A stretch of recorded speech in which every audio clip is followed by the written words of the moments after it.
ഹോസേയ പ്രവാചകൻ്റെ പുസ്തകം 3-ാം അധ്യായം 1 മുതൽ 5 വരെയുള്ള വചനങ്ങൾ. വളരെ ചെറിയ ഒരു അധ്യായമാണിത്. ഇവിടെ ഹോസിയായോട് യാഹ്വേ ആവശ്യപ്പെടുകയാണ്, ജാരവേഴ്ചയുള്ളവളും വ്യഭിചാരിണിയുമായ ഒരുവളെ സ്നേഹിക്കുക എന്ന്. മുന്തിരിയാടുകൾ ഇഷ്ടപ്പെടുകയും അങ്ങനെ പല കാര്യങ്ങളുള്ളവളെയാണ് സ്വന്തം ഭാര്യയെപ്പോലെ സ്നേഹിക്കുന്ന പ്രവാചകൻ. ഹോസിയ പ്രവാചകൻ കണ്ടെത്തിയ ഈ സ്ത്രീയുടെ മുമ്പിൽ വെച്ച നിബന്ധന, ദീർഘനാൾ നീ എൻ്റേതായിരിക്കണം, നീ വ്യഭിചാരം ചെയ്യരുത്, അന്യപുരുഷൻ്റെ കൂടെ നീ പോകരുത്. ഈ നിബന്ധനകളിലൂടെയും പുരുഷ സ്നേഹത്തിലൂടെയും അവൾ യഹോവയിലേക്ക് തിരിച്ചു വരും, ദൈവത്തിൻ്റെ കൃപയ്ക്ക് പാത്രമാകും. Praise the Lord. നമുക്ക് വചനം കേൾക്കാം. 3-ാം അധ്യായം 1 മുതൽ 2 വരെ. ഹോസേയ അവിശ്വസ്തതയെ തിരിച്ചെടുക്കുന്നു. കർത്താവ് എന്നോട് അരുളി ചെയ്തു, നീ പോയി ജാരവേഴ്ചയുള്ളവളും വ്യഭിചാരിണിയുമായ ഒരുവളെ സ്നേഹിക്കുക.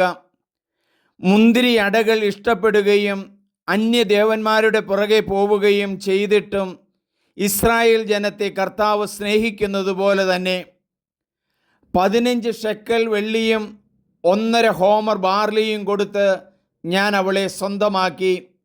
ഞാൻ അവളോട് പറഞ്ഞു, ദീർഘനാൾ നീ എൻ്റേതായിരിക്കണം, നീ വ്യഭിചാരം ചെയ്യരുത്, അന്യപുരുഷൻ്റേതാവരുത്.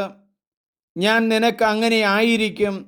രാജാക്കന്മാരോ പ്രഭുക്കന്മാരോ ആരാധനാ സ്തംഭമോ യഹോദോ കുലദൈവങ്ങളോ ഇല്ലാതെ ഇസ്രായേൽ മക്കൾ ഏറെക്കാലം കഴിയും. പിന്നീട് അവർ തിരിച്ചു വന്ന് തങ്ങളുടെ ദൈവമായ കർത്താവിനെയും രാജാവായ ദാവീദിനെയും അന്വേഷിക്കും. ആ നാളുകളിൽ ഭയഭക്തികളോടെ അവർ കർത്താവിൻ്റെ അടുക്കൽ തിരിച്ചു വരും. അവിടുത്തെ കൃപയ്ക്ക് അവർ പാത്രമാകും. നമുക്ക് പ്രാർത്ഥിക്കാം. ദൈവമേ, മനുഷ്യകുലത്തിൻ്റെ രക്ഷയ്ക്ക് വേണ്ടി അങ്ങ് തിരഞ്ഞെടുക്കുന്ന മാർഗങ്ങളും വഴികളും വ്യത്യസ്തമാണെന്ന് ഹോസേയ പ്രവാചകനിലൂടെ ഞങ്ങളെ മനസ്സിലാക്കി തരുന്നതിന് നന്ദി പറയുന്നു.